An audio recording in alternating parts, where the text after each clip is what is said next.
terça ortopédica super especial, assunto interessantíssimo. Uso de anti-inflamatórios, que nós ortopedistas prescrevemos tanto. E aí, faz mal pro estômago? O que acontece? Dá aquela queimação? Na terça ortopédica de hoje, é sobre isso que vamos conversar.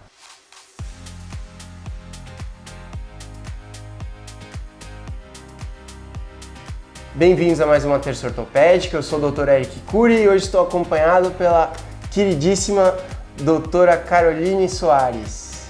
Muito obrigada, Eric, pelo convite. É um prazer estar aqui com vocês hoje no Terça Ortopédica. Eu que já estou acompanhando há um bom tempo o Terça, então estou achando... Obrigado. Estou achando muito legal ser convidada para participar hoje. Espero contribuir um pouquinho com vocês. Oh, legal. Obrigado, Carol.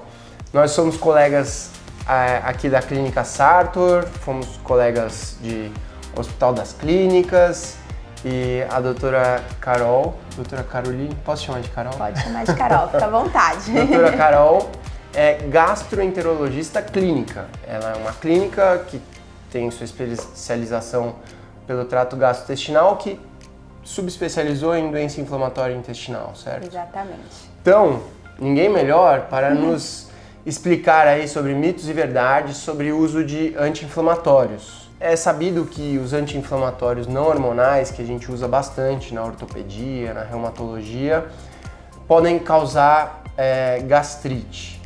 Queria que você comentasse em geral assim, sobre esse efeito colateral. Então vamos lá, essa é uma pergunta e uma dúvida bem frequente. Na verdade, os anti-inflamatórios eles podem causar sim algumas lesões em diversas áreas do trato gastrointestinal.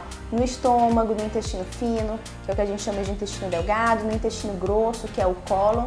E muitas vezes a gente vai acabar generalizando como gastrite. Mas a gente sabe hoje que as lesões ocasionadas pelos anti-inflamatórios elas podem acometer algumas outras áreas além do estômago. E aí a gente pode ter aqueles efeitos de intolerância gastrointestinal. Então o paciente toma anti-inflamatório, sente enjoo, sente uma dor aqui no que a gente chama de boca do estômago, sente um certo desconforto, estufamento abdominal, mas tem paciente que também pode ter diarreia por uso de anti-inflamatório. Então a gente pode ter uma gama de sintomas relacionados a esses medicamentos. Interessante. Em os sintomas colaterais aí gastrointestinais, o principal é gastrite, né? Sensação de queimação. Refluxo não? Refluxo é menos comum, sentir queimação aqui atrás do peito, aquele líquido subindo, aquele líquido amargo, é menos frequente a gente sentir. A gente pode sentir, realmente, como você falou, o sintoma mais frequente é o sintoma de queimação ali na boca do estômago, uma sensação de enjoo. Você falou da diarreia, que é menos comum, constipação pode dar, não? Constipação também é bem menos frequente, diarreia costuma ser o sintoma mais envolvido. E achei legal que você falou que a origem da dor pode ser ao longo de todo o trato, né? Eu não sabia que podia ser do cólon, por exemplo. Exatamente, então a gente pode ter diversas lesões, inclusive a gente pode ter também lesão no fígado, né? Alterar algumas enzimas do fígado e, por consequente, alterar também alguns exames laboratoriais, né? Boa. Então os anti-inflamatórios, eles são sim um excelente arsenal para controle de dor, isso a gente não pode negar. Quem nunca tomou anti-inflamatório falou, nossa, aliviou na hora, né? Então realmente é uma ferramenta importante, desculpa, mas a gente sabe que se a gente usar por um tempo muito prolongado, a gente pode ter efeitos colaterais importantes também com a medicação. Muito legal, Carol. Então, sobre efeitos colaterais a gente comentou um pouquinho, mas muitas vezes o paciente pergunta, eu tomo antes ou depois da refeição, se tomar de estômago cheio protege, e aí, isso faz sentido? Tá, é uma pergunta também muito legal.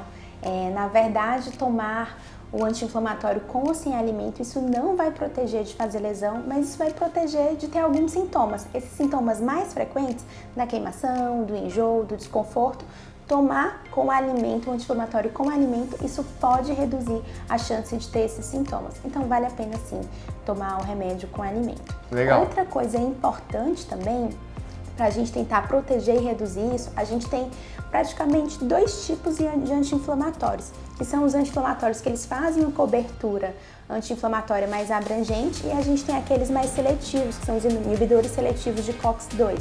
Perfeito. E aí eu vou acabar não falando o nome comercial, a gente tem toricoxib, celecoxib, e esses anti-inflamatórios, eles têm um risco muito menor de causar sintomas e lesões tanto no estômago quanto no intestino. Então, se a gente vai usar por um tempinho um pouco mais prolongado, o ideal é a gente dar preferência para esse tipo de anti-inflamatório. Perfeito. Faço esse raciocínio ao prescrever e daí, assim, muitas vezes, claro, sempre tem um benefício e um contraponto aí, muitas vezes eles são um pouco mais caros, né? Exatamente. Então, associado a isso, a gente tem esse custo também maior e tem alguns efeitos colaterais que a gente muitas vezes acaba nem passando isso para o paciente, que ele pode aumentar o risco cardiovascular, mas se a gente usar num tempo muito prolongado.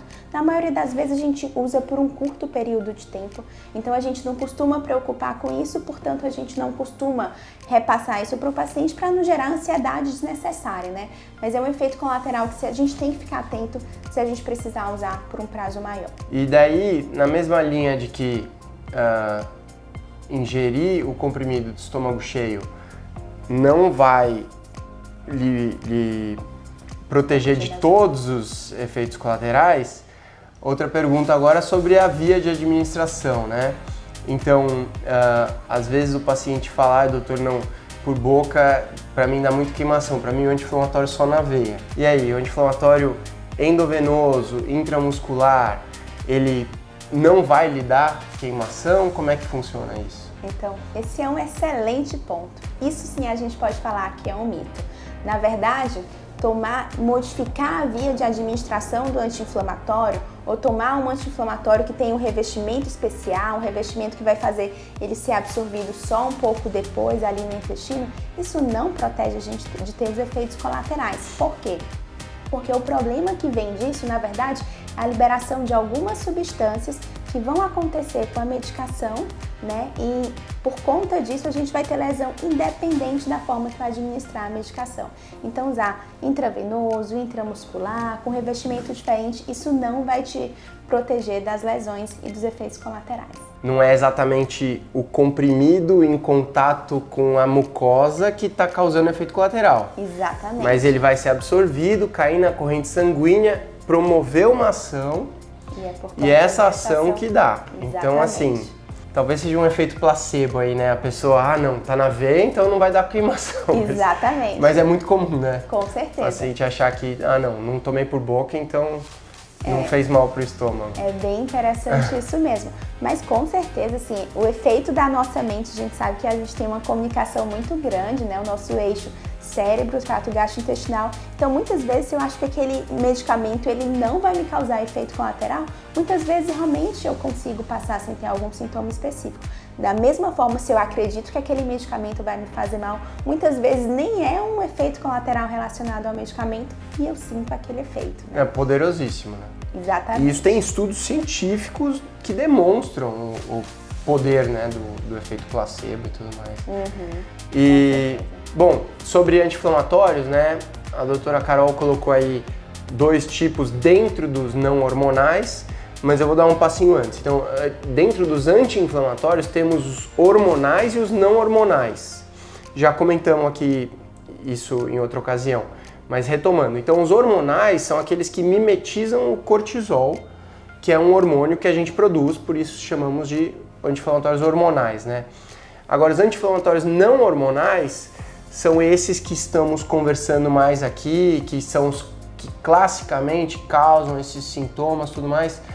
Agora, os anti-inflamatórios hormonais, então prednisona, prednisolona, hidrocortisona, isso pode causar algum...